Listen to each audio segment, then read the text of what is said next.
Hi students, कैसे हो। मैं हूं आशुतोष सिंह। हमारे YouTube channel the learning point में आपका स्वागत है। स्टूडेंट्स, आज के इस वीडियो में हम पढ़ेंगे क्लास 10th की बुक फर्स्ट फ्लाइट का chapter second, Nelson Mandela long walk to freedom.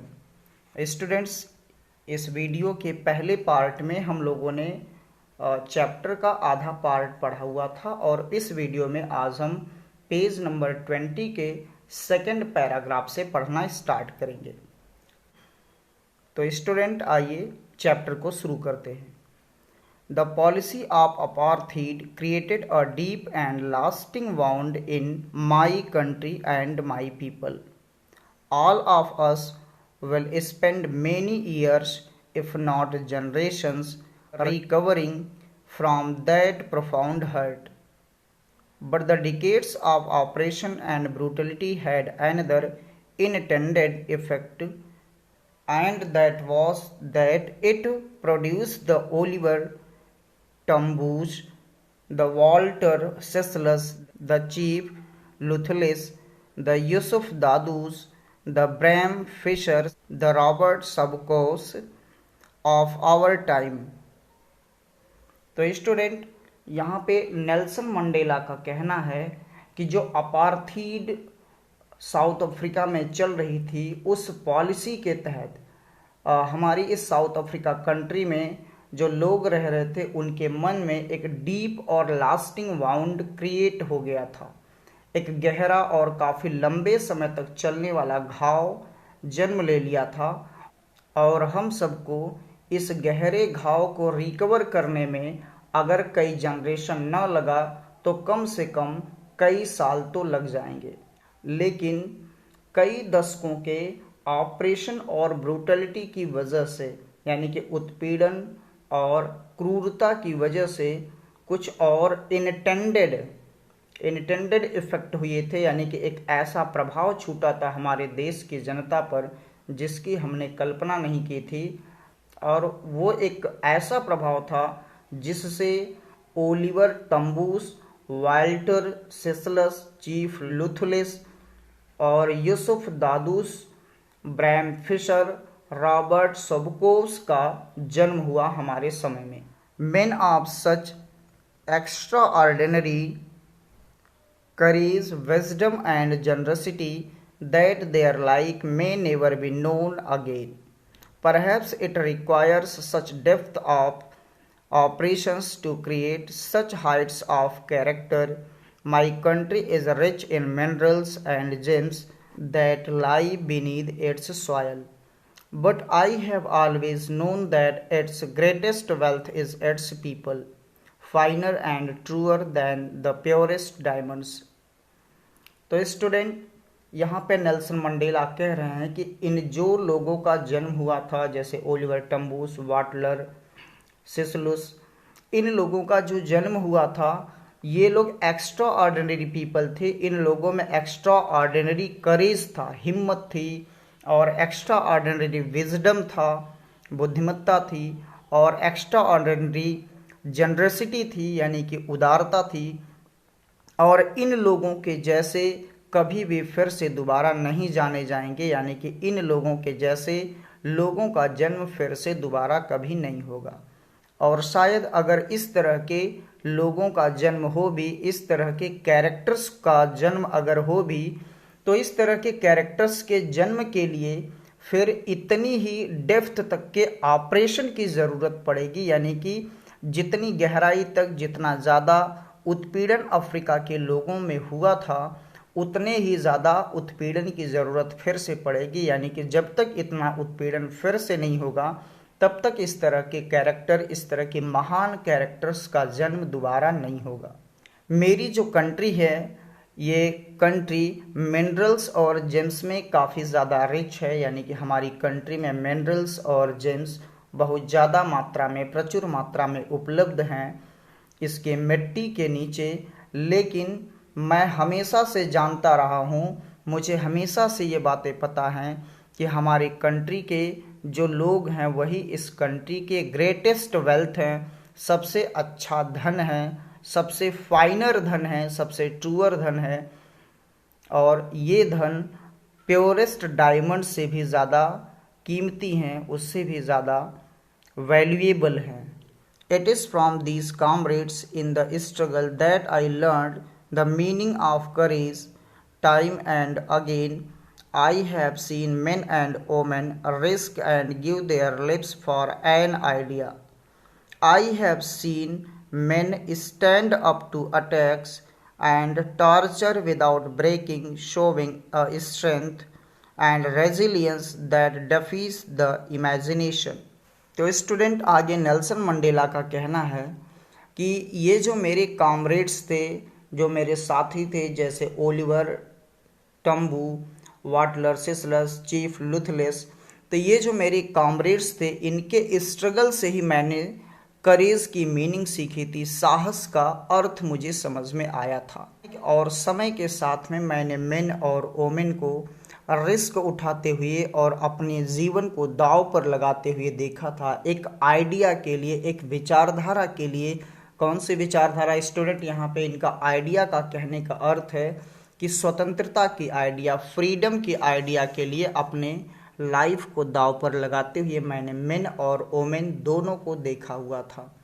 और इसके अलावा मैंने देखा था कि जो मेन थे वो अटैक्स और टार्चर को सहन कर रहे थे, वो भी बिना ब्रेक हुए, बिना टूटे हुए, और एक ऐसी स्ट्रेंथ को दिखा रहे थे जो कि इमेजिनेशन को भी डेफीज कर रही थी, यानी कि उनके अंदर एक ऐसी रेजिलियंस, एक ऐसी प्रतिरोधक क्षमता थी, एक ऐसी स्ट्रेंथ पावर दिख रही थी जिसकी कभी कल्पना भी नहीं की जा सकती थी।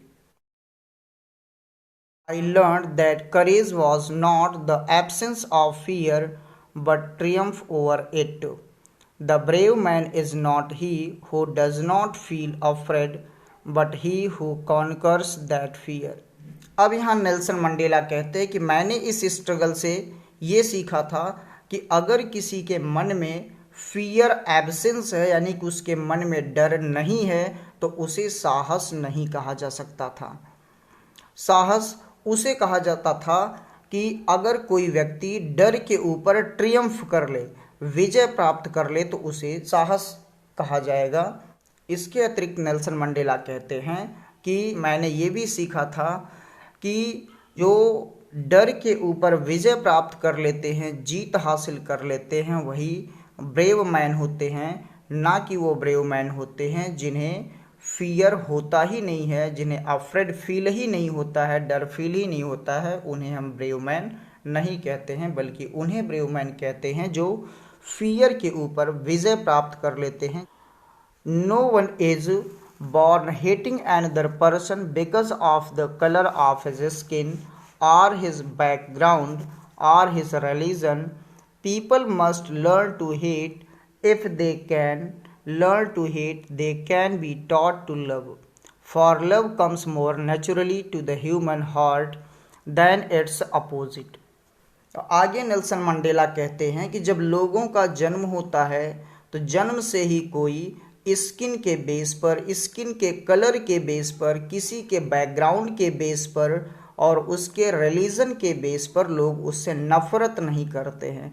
यानी कि नेल्सन मंडेला का कहना है कि जन्म से कोई व्यक्ति नफरत करना नहीं जानता है, बल्कि इस अर्थ पर आने के बाद लोग नफरत धीरे धीरे सीख जाते हैं। People must learn to hate, if they can learn to hate they can be taught to love. अब नेल्सन मंडेला आगे कहते हैं कि लोगों को नफरत करना अवश्य सीखना चाहिए। वो ऐसा इसलिए कहते हैं क्योंकि नेल्सन मंडेला का मानना ये है कि अगर उन्हें नफरत करना आ जाता है, अगर वो नफरत करना सीख जाते हैं, तो उन्हें प्रेम करना भी सिखाया जा सकता है। इसलिए लोगों को नफरत भी करना चाहिए, क्योंकि जो व्यक्ति नफरत करना सीख जाएगा वो प्रेम करना भी सीख जाएगा, क्योंकि जो प्रेम होता है वो नफरत की अपेक्षा ज़्यादा नेचुरली ह्यूमन हार्ट में आता है। यानी कि किसी व्यक्ति के मन में अगर नेचुरली कोई चीज़ आती है तो वो केवल प्रेम आती है। नफ़रत कभी भी नेचुरली किसी ह्यूमन हार्ट में नहीं आ सकती है। नफ़रत तो सिर्फ ह्यूमन को सिखाई जाती है। Even in the grimmest times in prison when my comrades and I were pushed to our limits, I would see a glimmer of humanity in one of the guards. Perhaps just for a second, but it was enough to reassure me and keep me going. अब यहाँ पे Nelson Mandela reason बताते हैं कि नफ़रत कैसे सिखाई जाती है और प्रेम कैसे नेचुरली किसी के माइंड में आता है, किसी के हार्ट में आता है। तो अपने एक एक्सपीरियंस को यहाँ पे बताते हैं कि जब मैं जेल में बंद था अपने कॉमरेड्स के साथ में, अपने फ्रेंड्स के साथ में, तो मेरे साथ में बहुत ही ज़्यादा ज़्यादती की गई। और जब मेरे साथ में बहुत ज़्यादा ज़्यादती की गई तो ऐसी स्थिति में वहाँ पे एक गार्ड्स था जो कि मुझे देखा और उसके मन में एक प्रेम की भावना दिखाई देने लगी, ह्यूमैनिटी उसके माइंड में दिखाई देने लगी, जिससे मुझे ये समझ में आ गया कि जो लव होता है, जो प्रेम होता है या जो ह्यूमैनिटी होती है वो ह्यूमन के माइंड में नेचुरली आती है। बट ये जो उस गार्ड के माइंड में आया था वो सिर्फ एक ही सेकंड के लिए आया था, लेकिन ये जो एक सेकंड के लिए उसके माइंड में ह्यूमैनिटी आई हुई थी, इस एक सेकंड की ह्यूमैनिटी से मैंने ये जान लिया था, मुझे ये रीएश्योर हो गया था कि मुझे आगे अपने कार्यों में बढ़ते रहना चाहिए, क्योंकि आज नहीं तो कल लोगों के मन में ह्यूमैनिटी तो आएगी ही आएगी। Man's goodness is a flame that can be hidden but never extinguished। तो यहाँ पे नेल्सन मंडेला कहते हैं कि किसी भी मैन के अंदर जो गुडनेस होती है, जो अच्छाई होती है, वो एक आग के जैसे होती है। जैसे आग कहीं भी छिपी हुई होती है और वो कभी भी एक्सटिंग्विश्ड नहीं होती है, बुझती नहीं है, वैसे ही इंसान के माइंड में, हार्ट में जो अच्छाई होती है वो एक फ्लेम के जैसे छिपी हुई होती है, वो ख़त्म नहीं हो सकती है। In life every man has twin obligations, obligations to his family, to his parents, to his wife and children, and he has an obligation to his people, his community, his country। तो अब आगे Nelson Mandela कहते हैं कि कोई भी व्यक्ति हो, उस व्यक्ति की ट्विन ऑब्लिगेशंस होती है, यानी कि दो जिम्मेदारियां होती हैं।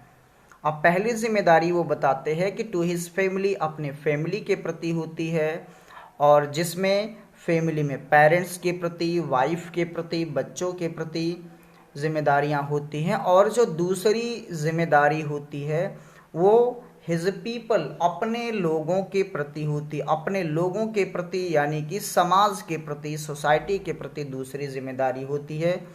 कम्युनिटी, समुदाय के प्रति, कंट्री के प्रति होती है, तो ये दूसरी जिम्मेदारी होती है। तो यहाँ पे नेल्सन मंडेला दो जिम्मेदारियों को बताते हैं कि एक फैमिली के प्रति, परिवार के प्रति जिम्मेदारी, दूसरी सोसाइटी के प्रति जिम्मेदारी होती है। In a civil and humane society, each man is able to fulfill those obligations according to his own inclination and ability, but in a country like South Africa it was almost impossible for a man of my birth and color to fulfill both of those obligations। अब Nelson Mandela आगे कहते हैं कि इस civil और human society में, इस सभ्य और मानव समाज में हर व्यक्ति इन दोनों ही जिम्मेदारियों को अपने इंक्लाइनेशन और अपने एबिलिटी, यानी इंक्लाइनेशन यानी कि झुकाव और एबिलिटी यानी कि योग्यता के अनुसार पूरा करने में सफल होता है। यानी कि सिविल सोसाइटी में और ह्यूमन सोसाइटी में हर व्यक्ति इन दोनों जिम्मेदारियों को पूरा करने में सक्षम होता है, पूरा करता है, निभाता है अपनी योग्यता और अपनी इंक्लाइनेशन के अकॉर्डिंग। लेकिन साउथ अफ्रीका जैसे कंट्री में ये मेरे लिए बिल्कुल इम्पॉसिबल था कि इन दोनों जिम्मेदारियों को एक साथ में निभाया जाए। In South Africa a man of colour who attempted to live as a human being was punished and isolated।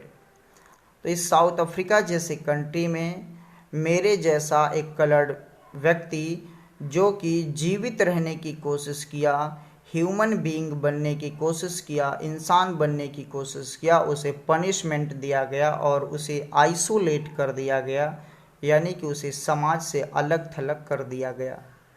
In South Africa, a man who tried to fulfill his duty to his people was inevitably ripped from his family and his home and was forced to live a life apart, a twilight existence of secrecy and rebellion। तो इस south Africa में वो व्यक्ति जो अपनी duty निभाने की कोशिश किया अपने इस लोगों के प्रति, अपने समाज के प्रति, निसंदेह उस व्यक्ति को उसके परिवार से, उसके घर से अलग रहने के लिए मजबूर कर दिया गया और उसे एक रिबेलियन के तौर पे एक गोपनीय तरीके से रखा गया। रिबेलियन यानी कि क्रांतिकारी तौर पे उसे सेक्रेटली रखा गया, गोपनीयता के साथ में उसे रखा गया, छुपा करके परिवार से, समाज से अलग रखा गया। I did not in the beginning choose to place my people above my family, but in attempting to serve my people, I found that I was prevented from fulfilling my obligation as a son, a brother, a father and a husband। मैंने शुरुआत में लोगों की सेवा करना अपने family की सेवा करने के ऊपर मैंने नहीं रखा, यानी कि मैंने अपनी फैमिली की सेवा करना ही अपनी प्राथमिकता में रखा। लेकिन जब मैं लोगों की सेवा करने की कोशिश कर रहा था तो मुझे काफ़ी सारी प्रॉब्लम्स फेस करनी पड़ रही थी। जैसे एक सन के तौर पे मैं अपनी जिम्मेदारियां नहीं निभा पा रहा था, ब्रदर के तौर पे, फादर के तौर पे और एक हस्बैंड के तौर पे मैं अपनी जिम्मेदारियों को नहीं निभा पा रहा था। I was born with a hunger to be free. I was born free, free in every way that I could know. Free to run in the fields near my mother's hut, free to swim in the clear stream that ran through my village, free to roast mealies under the stars and ride the broad backs of slow-moving bulls. As long as I obeyed my father and abided by the customs of my tribe, I was not troubled by the laws of man or God। मैं भूख से free होने के लिए जन्म नहीं लिया था, बल्कि मैं फ्री जन्म ही लिया था, मैं स्वतंत्र जन्म ही लिया था। और जहाँ तक मैं जानता था कि हर तरीके से मैं स्वतंत्र था। मेरे मदर के हट के पास, झोपड़ी के पास जो खेत थे, उन खेतों में दौड़ने के लिए मैं स्वतंत्र था।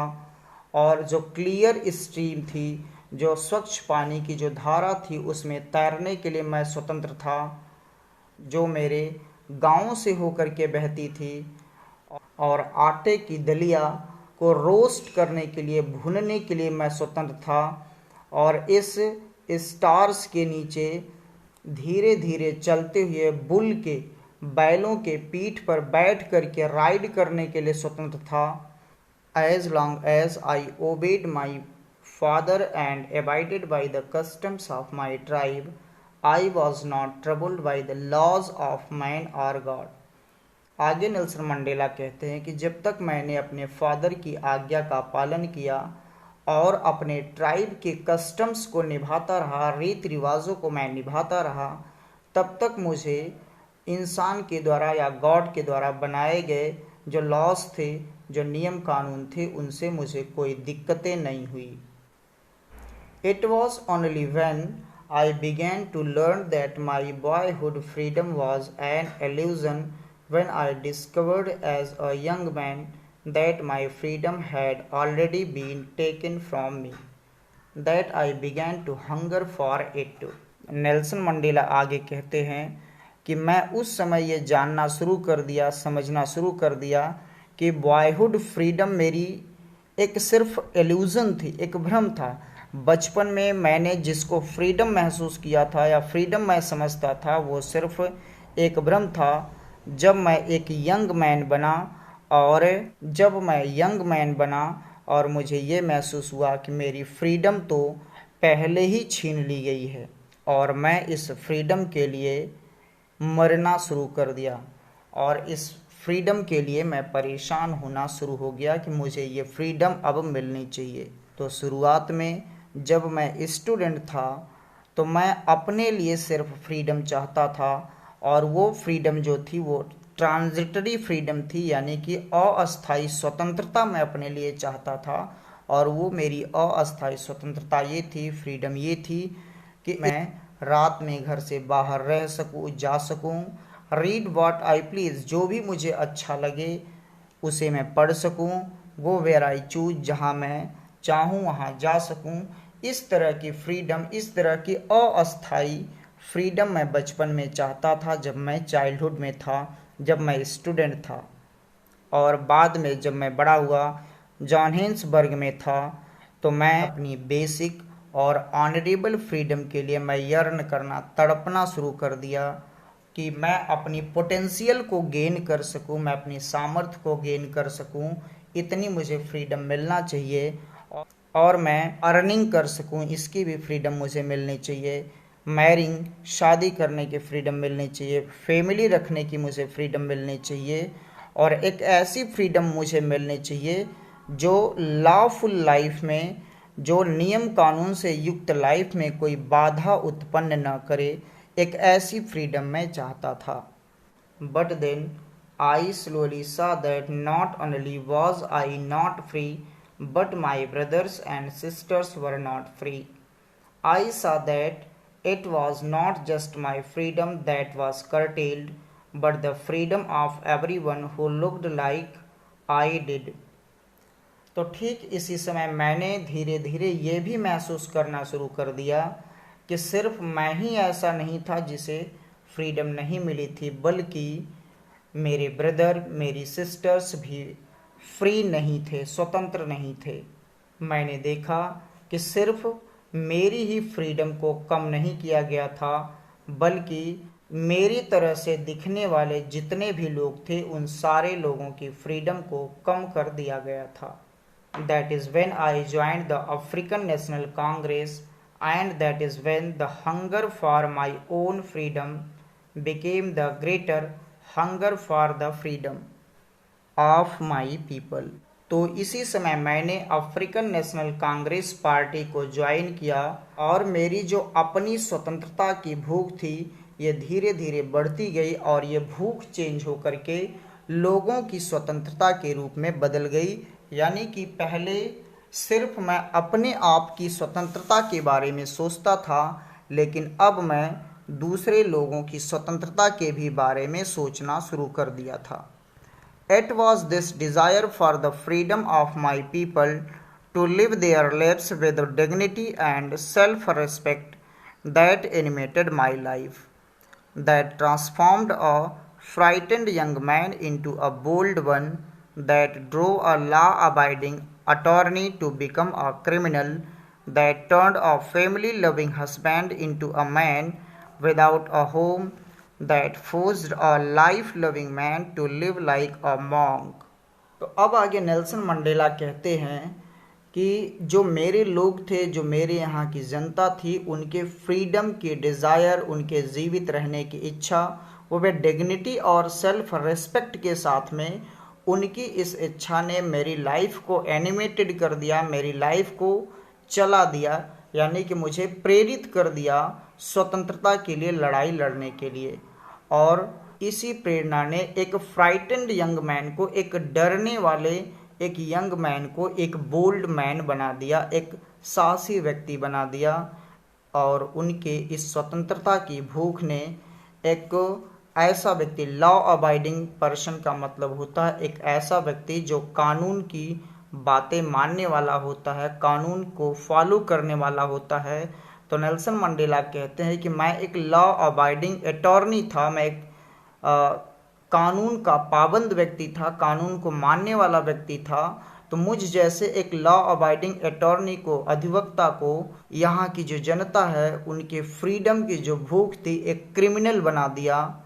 और उनके स्वतंत्रता के सपने ने ही एक फैमिली लविंग हस्बैंड को एक होमलेस पर्सन बना दिया, और मुझ जैसे लाइफ लविंग मैन को एक मॉन्क के जैसा जीवन जीना पड़ा, लाइफ लविंग मैन का मतलब कि एक ऐसा व्यक्ति जो भौतिक जीवन से प्रेम करता है, उस व्यक्ति को एक मॉन्क के जैसा जीवन जीने पर मजबूर कर दिया।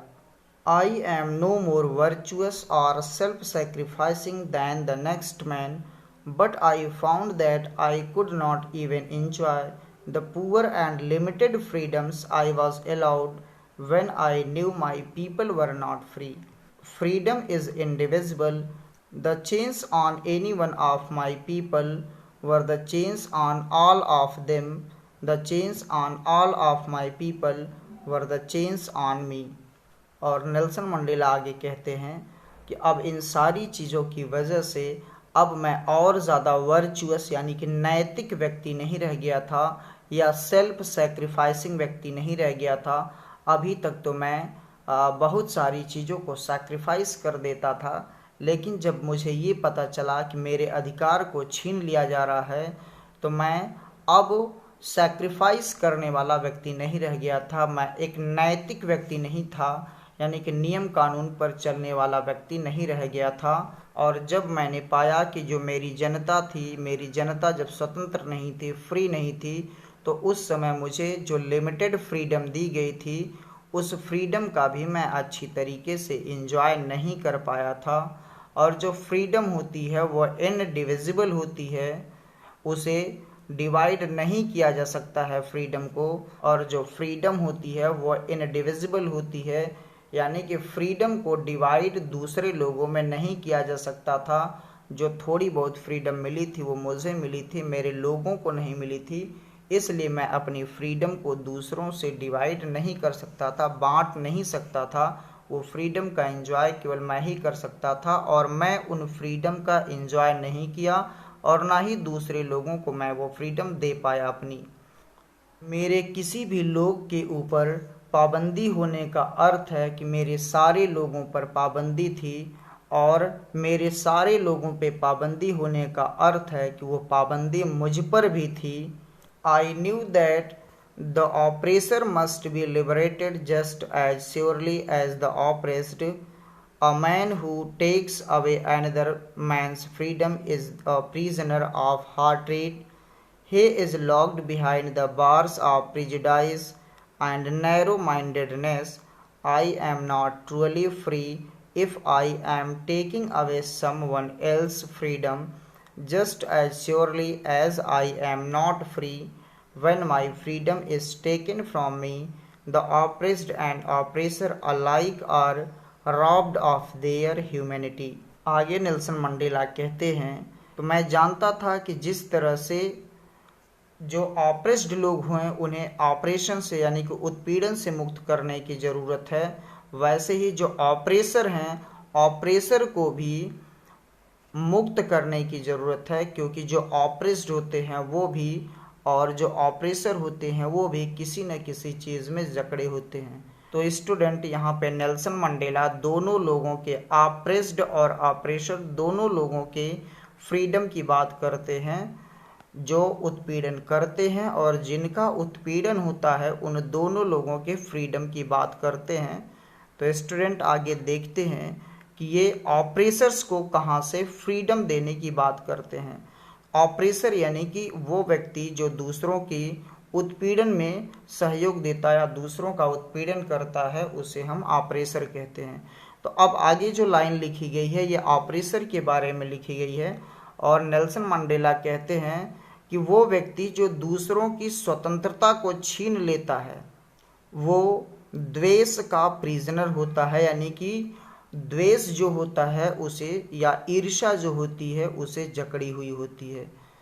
तो नेल्सन मंडेला का कहना है कि वो व्यक्ति जो दूसरों की फ्रीडम को छीनता है वो द्वेष का बंदी होता है, ईर्ष्या का बंदी होता है, ईर्ष्या का कैदी होता है, और वो भेदभाव और नैरो माइंडेडनेस यानी कि संकीर्णता या संकीर्ण सोच के बार्स के पीछे वो लॉक किया गया होता है, यानी कि वो भी एक कैदी के जैसा होता है। वो भेदभाव की कैद में है, वो संकीर्ण मानसिकता या संकुचित मानसिकता की कैद में है, इसलिए उसे भी यहाँ से मुक्त करने की ज़रूरत है।